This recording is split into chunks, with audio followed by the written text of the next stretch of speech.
सच्ची घटना है। उत्तर प्रदेश के मेरठ शहर की सौरभ और मुस्कान बचपन से ही प्यार करते थे। उनके परिवार ने सौरभ और मुस्कान की शादी धूमधाम से करा दी। तभी सौरभ की जिंदगी में दो खुशियां आईं।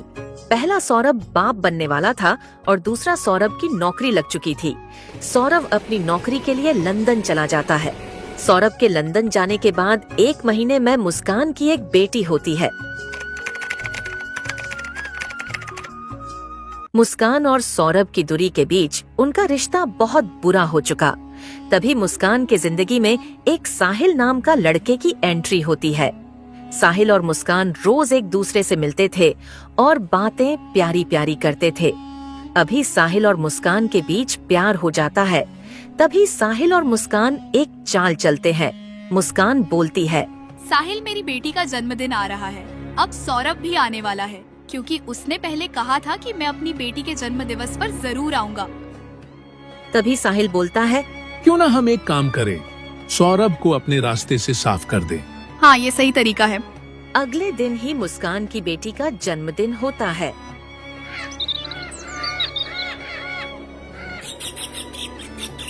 अरे साहिल, आज सौरभ आने वाला है। तुम मेरे घर बेहोशी की दवा भेज देना। सौरभ अपनी छुट्टी लेकर अपनी बेटी का जन्मदिन मनाने आते हैं और वह अपने घर के दरवाजे पर दस्तक देता है। फिर सौरभ की बीबी घर का दरवाजा खोलती है। अरे सौरभ, आ गए तुम? अरे आता कैसे नहीं, आज मेरी बेटी का जन्मदिन जो है। कहाँ है मेरी लाडली बेटी? फिर सौरभ अपनी बेटी के पास जाता है। आज मेरी बेटी का जन्मदिन है ना, इसलिए मैं तुम्हारे लिए बहुत सारा सामान लेके आया हूँ। पहले ना साहिल को फोन कर देती हूँ, उसे बता देती हूँ मेरा पति घर आ गया है। अरे मुस्कान का फोन। हाँ बेबी बोलो। अरे बोलना क्या है, वो ना मेरा पति घर आ गया है, तो तुम वो बेहोशी वाली दवा जल्द से जल्द मेरे घर के बाहर दे जाओ। जैसे ही मौका मिलेगा हम इसका काम तमाम कर देंगे। बस बेबी अभी 2 मिनट में लेकर आया। हाँ हाँ, ठीक है ठीक है। बेटा खाना खा लिया तुमने? हाँ पापा, मैंने खाना खा लिया। लीजिए पानी। आप पानी पीकर हाथ मुंह धो लीजिए। तभी मुस्कान घर के बाहर चली जाती अपने प्रेमी साहिल को देखने। अरे कहाँ रह गया, आया नहीं अभी तक? मुस्कान को इंतजार करते थोड़ी देर हुई थी। तभी उसका प्रेमी, लो बेबी ले आया। अरे कहाँ रह गए थे तुम? पता है कब से इंतजार कर रही हूँ, तुम्हारा कितना समय लगा दिया तुमने। अरे यार क्या बताओ, कोई बेहोशी की दवा देने के लिए तैयार ही नहीं था। बड़ी मुश्किल से बहानेबाजी करके लेके आया हूँ। मैं तुम्हें जैसे ही फोन करूँ तुम तुरंत आ जाना। हाँ हाँ मैं आ जाऊंगा, तुम फिक्र मत करो, मैं यही आसपास हूँ। तुम अपना काम तमाम करो जाके। फिर मुस्कान घर के अंदर चली गई और इन दोनों को बात करते हुए इनका पड़ोसी देख लेता है। सौरभ को कितनी बार बोल दिया कि तुम्हारी बीवी किसी अनजान लड़के से मिलती है, और आज तो इस लड़के ने पता नहीं इसे क्या दिया है। ध्यान ही नहीं देता सौरभ। फिर मुस्कान खाने में नशे की दवा मिलाने लगती है। फिर मुस्कान खाने में वो सभी दवा मिला देती है और खाने को लेकर अपने पति सौरभ के पास जाती है। पापा बहुत थके हुए हैं, बेटी तुम बाहर जाओ, बाहर जाकर खेलो। ठीक है मम्मी। अरे वाह मुस्कान, मेरी पसंद की खीर। हाँ हाँ, सब तुम्हारी पसंद का ही बनाया है मैंने। बहुत बहुत धन्यवाद मुस्कान, तुम मेरा कितना ख्याल रखती हो। भगवान तुम्हारे जैसी पत्नी हर इंसान को दे।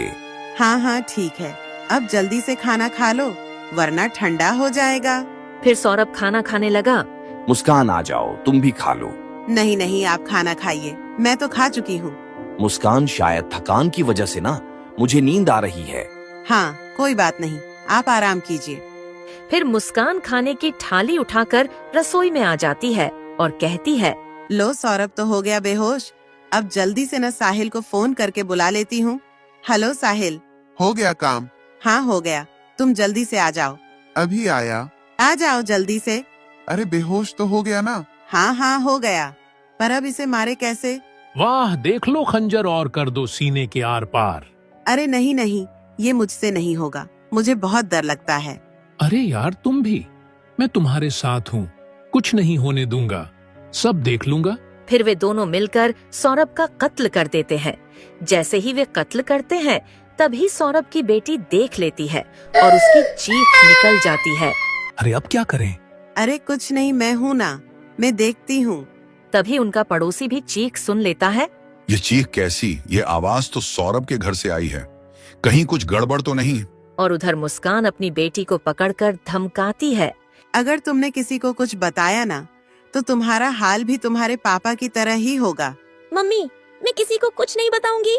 कुछ बताना भी मत। और वे दोनों सौरभ का कत्ल करके ड्राम में डालते हैं। ले मुस्कान, हमारे रास्ते का कांटा सदा के लिए साफ हो गया। हम सदा के लिए आजाद हो गए। हाँ, ये तो तुम सही कह रहे हो। हम एक काम करते हैं, बाजार से सीमेंट लाकर इससे पैक कर देते हैं, ताकि मोहल्ले वालों को इसकी बदबू भी ना आए। जल्दी चलो।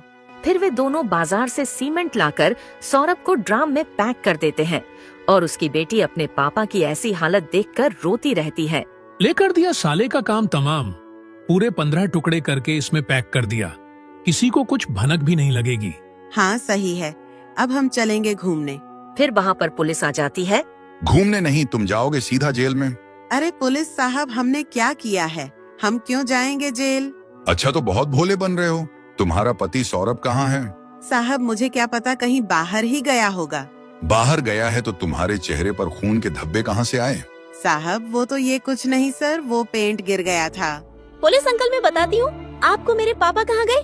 इन्होंने ना मेरे पापा के टुकड़े करके इस ड्राम में पैक कर दिया। तुम दोनों को तो मैं छोड़ूंगा नहीं, फांसी के फंदे पर लटका के ही मानूंगा। फिर पुलिस दोनों को पकड़कर थाने लेकर जाती है।